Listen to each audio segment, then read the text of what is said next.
And welcome back to Super Sports Sunday. As promised, Scott Reynolds from PewterReport.com joins us. And Scott, a little day off from camp, yes. At least for all of us.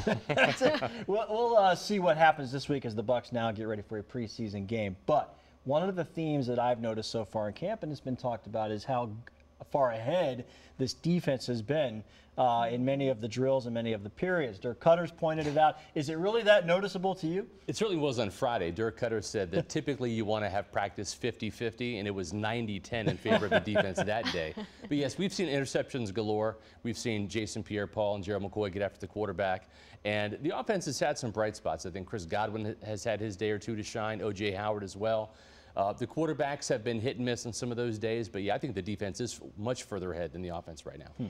And Scott, sticking on the defensive side of the ball, we saw Vita Vea walking with that walking boot on Saturday. Do we know where he is right now injury-wise? And to broaden this out a bit, the rookies, out of all the rookies, which one has really impressed you so far? Well, I'll tell you this. When it comes to Vita Vea, certainly going to miss this Miami Dolphins preseason opener, but then we'll have to wait and see if he's going to be able to travel with the team and square off against the Tennessee Titans in Nashville and then play in that game in that second week.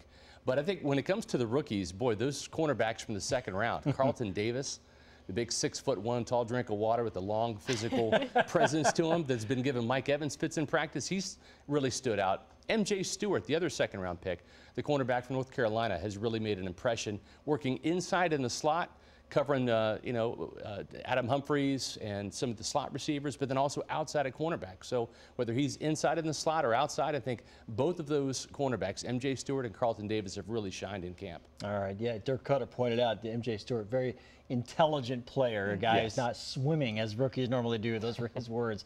All right, so switching over to the offense, Scott, one of the things that we noticed during the week is, and it comes off of how good this defensive line has looked, in some drills, some individual, DeMar Dotson's coming back from a knee injury, and I don't want to say he's getting pushed around a little bit, but what does he look like to you? Because I don't think he's a little bit behind, I think, right now at this point in camp. He's been a little ginger in terms of getting around on that leg, walking around gingerly in pass rush drills.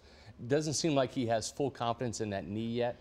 And we'll have to see how much playing time he gets, if at all. I wouldn't be surprised if they start Brad Seaton or Cole Gardner at right tackle. It's unfortunate for the Buccaneers because they did have Leonard Wester in that spot, and he was out with a leg injury as well. So they're a little depleted right now with DeMar Dotson not being back at full strength at right tackle.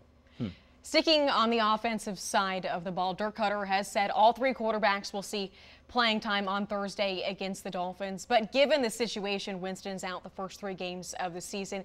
How would you go about kind of divvying up the quarterback reps on Thursday? Well, considering that this offense hasn't looked exactly like it's humming, in practice and certainly in the red zone, I would be apt to give Ryan Fitzpatrick the full first quarter, not just the first series as we typically see with a starting quarterback, and Ryan Fitzpatrick is that starter right now. I would like to see Fitzpatrick get the entire first quarter, and then throw Jameis Winston in there in the second quarter, and then stick with Ryan Griffin for the entire second half of that first preseason game. And then the starter gets a little bit more reps in the second and third preseason games, but I would go with Fitz for the first quarter. We'll have to see if it's going to be first quarter or just a series or two, and that's up to Dirk Cutter. And one thing Dirk Cutter said when talking about the reps, particularly between Fitzpatrick and Jameis, is, you want Jameis to have almost as much work, if not darn near equal, but he can't get that work with the ones.